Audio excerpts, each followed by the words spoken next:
profoundly deaf in both ears, and I use a cochlear implant for my right ear. Whenever I turn on this hearing device, I am able to switch from a world of complete silence to a world of sound. And while I was growing up, there were 2 of these signs on either end of my block, placed there to alert drivers to take care when passing through the area. I still remember the day when I saw one of these signs on the ground after a big snowstorm a few years ago. I found myself staring at it in surprise. This sign, which had been firmly planted in the ground near my house for so many years, had been knocked over by the wind and was now lying face down in the snow. For some reason, my first thought was to try to lift up the sign to see the words deaf child area. But I hesitated. The silence in that moment was deafening. It was deafening because my 2 separate worlds of silence and sound had collided, and the impact reverberated in such a way that I had to reevaluate how I perceived my deafness. The loudness of my silence impelled me to confront my limitations, and I had to escape the noise before I was overwhelmed by it. By these, I mean the isolation that can be present in silence and in sound. But before I explain to you these limitations and my perception of them, let us explore what is meant by the realities of silence and sound. What is silence like?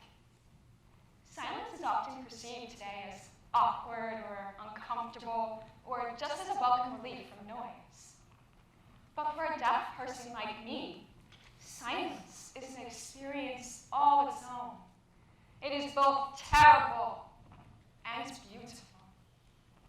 The best analogy I can use to describe physical silence is this.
This utter profundity and depth of silence is what totally ensconces one dimension of my human life, the sensation of hearing, like a thick, heavy blanket, at times separating me from the world, but also allowing me to encounter it more fully when the cover of isolation is lifted. Physical silence in itself can be isolating. But this isolation also happens when I have my implant on, but just hear noise without understanding. And this is, for me, the hardest part of having a hearing loss, trying to communicate with other people effectively. When I see mouths moving and hear noise, but don't comprehend, when I frequently miss information or misinterpret what people say, I feel lost, embarrassed, and alone. I'll often just use the deaf nod to escape the embarrassment of having to say, "What?" several times in a row. But even so, I become frustrated whenever I fail to advocate for my needs, partly because the ignorance of others contributes to misunderstanding, and because of my own diffidence, I fail to speak. As we all know, communication is key. and a crucial part of communication for most people is being able to hear, because hearing influences our understanding, emotions, relationships, and experiences of the world. Sound, as opposed to noise, includes recognizing the beauty of the human voice, words, music, nature. Something as simple as sweet bird song to the loud, majestic crack of thunder. The soft sigh of a child asleep, the rain as it patters on the roof, the wind as it rustles through the trees, footsteps in the hall, a dog barking, a piano's tune. The sounds of our everyday lives weave together into an intricate web, a way of life, a deeply human experience that goes beyond the merely sensory. And while sounds may not always be pleasant, such as hearing a person's cries of anguish and desperation, the sound still has meaning because it stirs something in us and thus reflects upon the human experience. Whereas noise is devoid of meaning because it obscures some aspect of human nature, and a sense of communication and understanding is lost, resulting in isolation. So sound has come to be known as meaningful, and silence perceived as void and barren. But I've also come to experience beauty and meaning in silence. I am more attuned to my surroundings. I am able to perceive more deeply the exquisite particularity of a human face. I have a sense of inner calm and peace when I connect with myself in solitary moments. And I am able to develop a closer relationship with God. So silence is not necessarily an absence, but a presence. And for people in the hearing world, it is the background that gives sound meaning. Because I partake of both worlds, my experience of silence informs the world of sound, and my experience of sound informs the world of silence.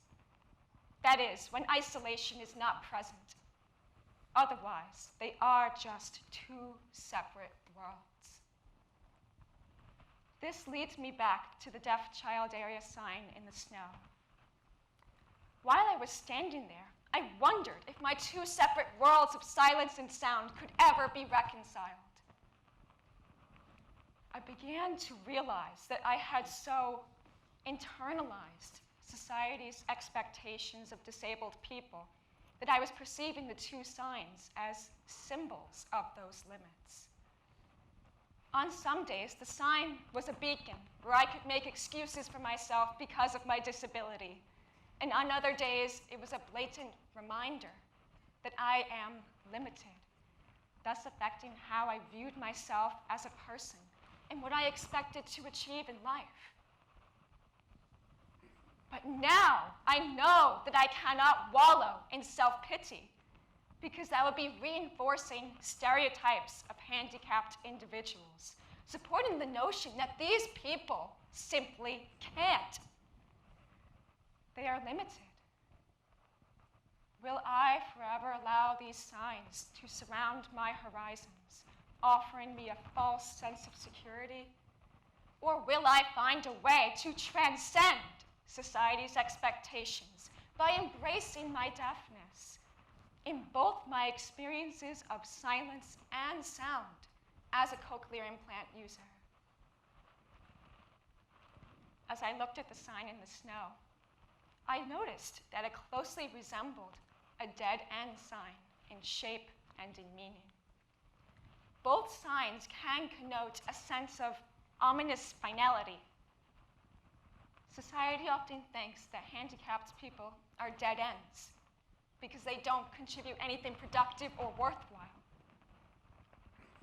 But I have come to realize that I am not a dead end, but the beginning of a new road.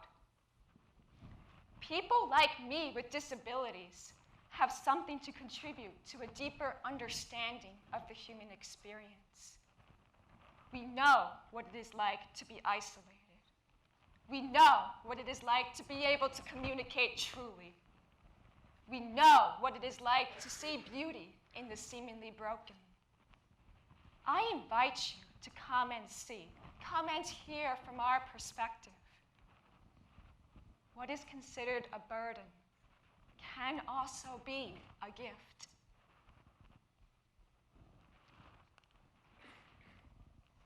I turned away from the sign in the snow and walked home. A few days later, the sign was gone. I know that I am not fully part of the deaf world, nor am I fully part of the hearing world. And on the dividing line is the deaf child area sign. I have learned, however, to integrate my experiences of both silence and sound, and that has led me to break the barrier.